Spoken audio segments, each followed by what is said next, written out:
Next on Northwest News Evening Edition, a Memorial Day murder mystery. Two separate communities reeling from violence.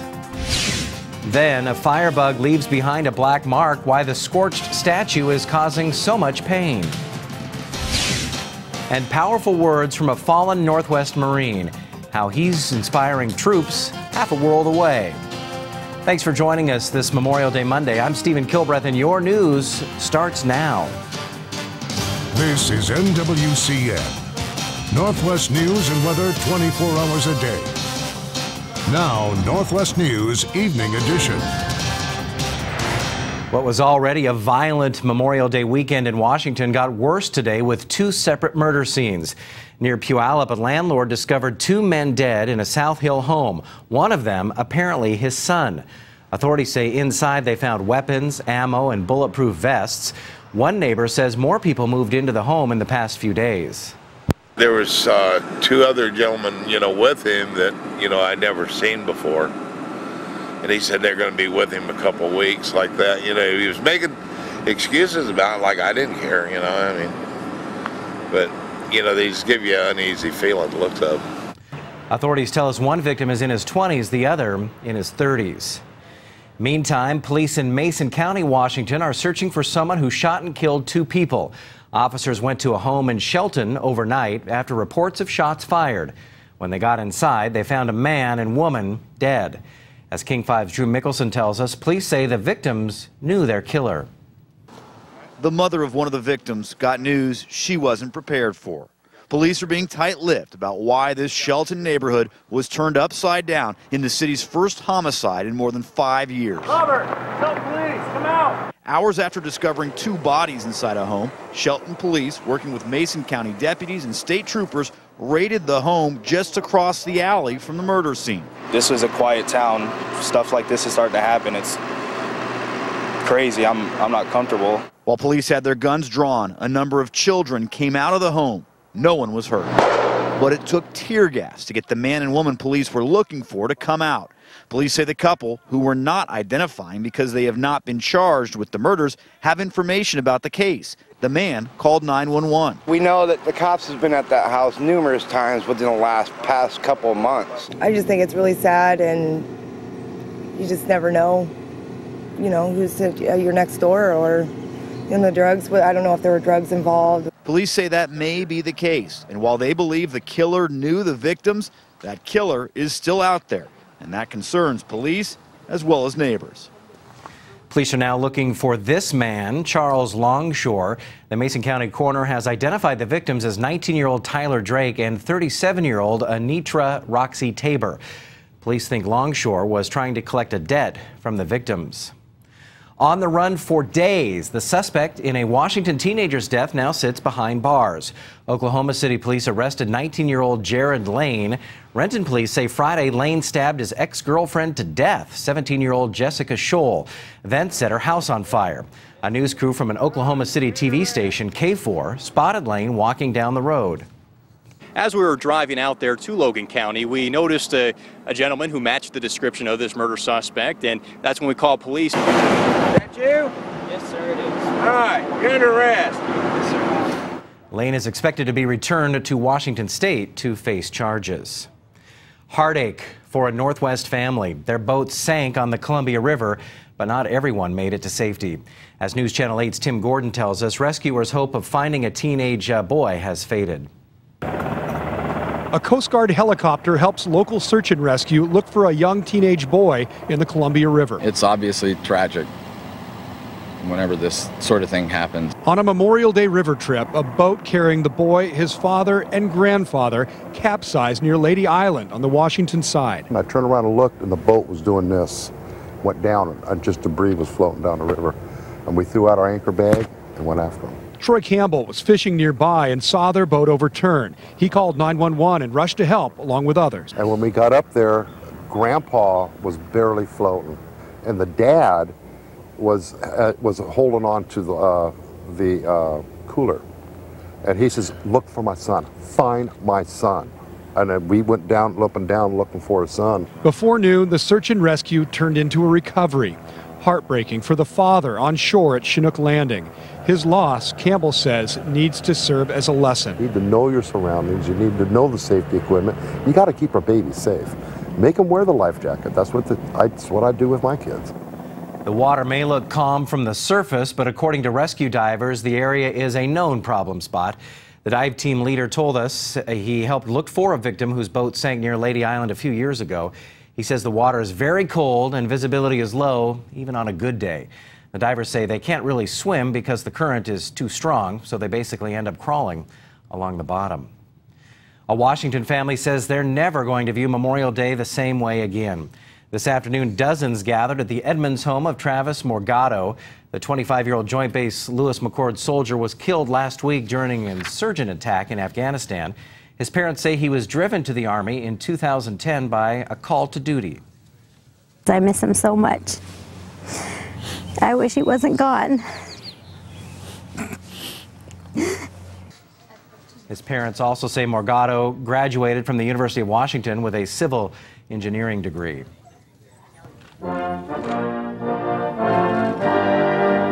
Memorial Day tradition continued today at Arlington National Cemetery. President Obama laid a wreath at the tomb of the unknown soldier.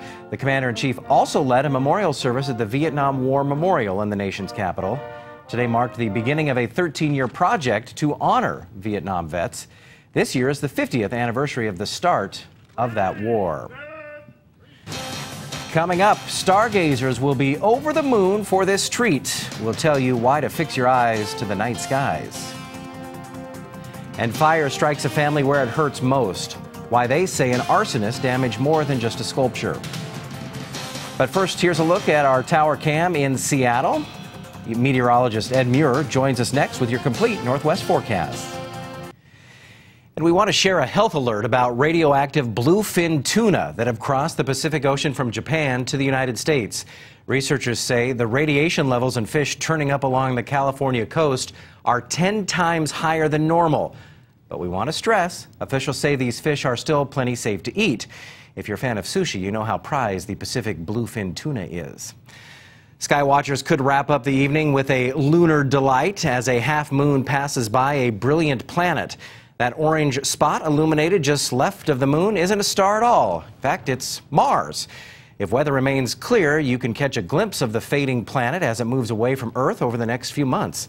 NASA's next Mars rover, Curiosity, is slated to land on the red planet August 6th. Welcome back. And as Americans observed Memorial Day, 3 NATO service members died in Afghanistan Monday. The U.S.-led coalition says a helicopter crash killed 2 service members in the eastern part of the country. An insurgent attack in the south killed the 3rd service member. Air and ground crews continue to search for a pilot missing from Idaho since Thursday. 48-year-old Tony Nichols flew from Meridian to Lakeview, Oregon. Nichols started the return trip to Idaho but never made it back. The Klamath County Sheriff's Office says Nichols' last known location was Hart Lake near the town of Plush. Authorities say snowshoers and gusty winds hit the area at the time of Nichols' departure. Snow showers, I should say. Police in Meridian, Idaho accuse a man of knowingly exposing sexual partners to HIV. 37-year-old Craig Hinckley appears in court Tuesday. Investigators say 2 alleged victims told investigators Hinckley didn't tell them he was infected with the virus that causes AIDS until after sex. One victim met Hinckley online in March. The second met him at a party Friday. Police said the victims are 19 and 20 years old. Detectives are concerned there might be more victims. Spokane police say they arrested a man in connection with a home invasion but are still looking for another suspect. Officers booked 32-year-old Joshua Epperson on 10 felonies, including robbery and kidnapping. Police say Epperson is a repeat offender. Epperson and 3 other suspects allegedly hogtied homeowners while ransacking their house. 2 men are already behind bars. A 4th suspect remains at large. Police in one western Washington city want to find who set fire to a memorial totem pole over the Memorial Day weekend. But as King 5's Gary Chittum tells us, the owner of the totem almost lost a lot more than the wooden sculpture. And the worst part of the damage is the inside of the eagle feathers. Lynette DeShano's prize totem has been seriously damaged. Someone set it on fire. The Native American artwork has become a neighborhood feature in her small yard on a busy city street. But before long, it becomes obvious. This is more to her than just artwork. You know, it's senseless. It's Memorial Day weekend, and this is a memorial for my brother. I don't get what people are thinking. DeShano says she bought the statue because it reminds her of her brother, who died of a blood disease in 2000. She feels it captures his spirit and celebrates her family's Native American heritage. She awoke Saturday night to find it burning. He was burning all the way up. There was flame because there was a little wind. There was flame blowing, and it was just making it worse. This is much more serious than just an attack against the statue, because investigators say whoever doused this with some kind of starting fluid also got it all over the house. And that's going to result in a much more serious crime. They could have killed me and my animals. Police are considering this a case of attempted murder. Firefighters credit DeShano and some passing motorists with getting the fire out before it spread to the house. She has her home, her pets, and her life. But she is left with a scorched statue and some burning questions. I don't understand what they were thinking, what they were trying to prove. DeShano lost much more than a little artwork in her yard. In Bremerton, Gary Chittum, King 5 News. The artist who carved the totem will come out this week to see if he can patch up some of the damage. Ed Muir joins us next with a look at your extended forecast. But before that, a Northwest soldier may be gone, but his words will live on. Up next, how his message is inspiring those on the front lines. People here in the Northwest honored fallen veterans. Workers placed hundreds of flags throughout Evergreen Washelli Memorial Park in Seattle. Red, white, and blue runs from the entrance to the Veterans Memorial Cemetery. That's where a flag sits next to every one of the 5,000 marble gravestones. 15 Washington State soldiers received a great honor on Memorial Day. They had their names inscribed into Seattle's Wall of Remembrance. King 5's Chris Daniel tells us about one honored soldier whose life is proving to be an inspiration well after his death.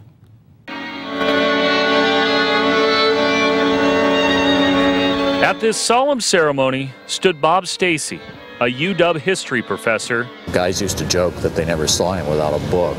Who knows the apple did not fall far from the tree. He had a kind of strong historical sense. This was the challenge, he thought, for his generation. His son William, 23, a Roosevelt High grad, served his country proudly as a Marine sergeant until that day.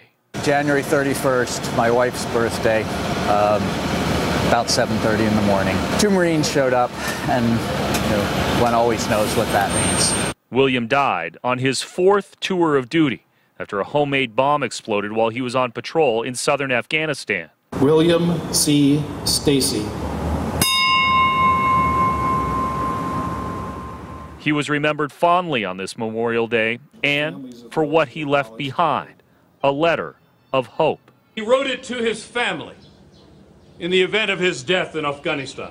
Read today, a half a world away at a ceremony in Kabul. There will be a child who will live because men left the security they enjoyed in their home to come to his. And if my life buys the safety of a child who will one day change the world, then I know that it was all worth it. It sounded like Will. That's who he was. Bob takes comfort in knowing his son's words inspire others. Here's where this year begins. Make them remember his vision and the sacrifice of others like Travis Margotto of Edmonds. Long after this Memorial Day is over. Just last week, second lieutenant from UW killed on his first deployment. We cried. It was just one more guy lost, and from here on out, we'll remember everybody. In Seattle, Chris Daniels, King 5 News. At least 1,851 soldiers have died in Afghanistan since 2001. Military flyovers are a Memorial Day tradition. This is video from Boise's Hyde Park. 4 A-10 fighters from Gowan Field flew over the Exergy bike race, is that what we call it, and the Idaho State Veterans Cemetery. tells you how long I'm doing biking and all of that kind of stuff. And biking is more your thing, isn't it? It is, yeah. A little bit, yeah. So Ed, how's the week ahead look for us, Ed? Well, overall, not too bad. We saw the deep blue skies in Boise, not so much in Seattle. Warmth. Head to Boise, young man. And I like the fives. The fives are gone. It's 6s, 7s, and 8s now that we're dealing with. That's a good sign, Yeah. You're watching NWCN. Keep it here or log on to NWCN.com for Northwest news and weather 24 hours a day.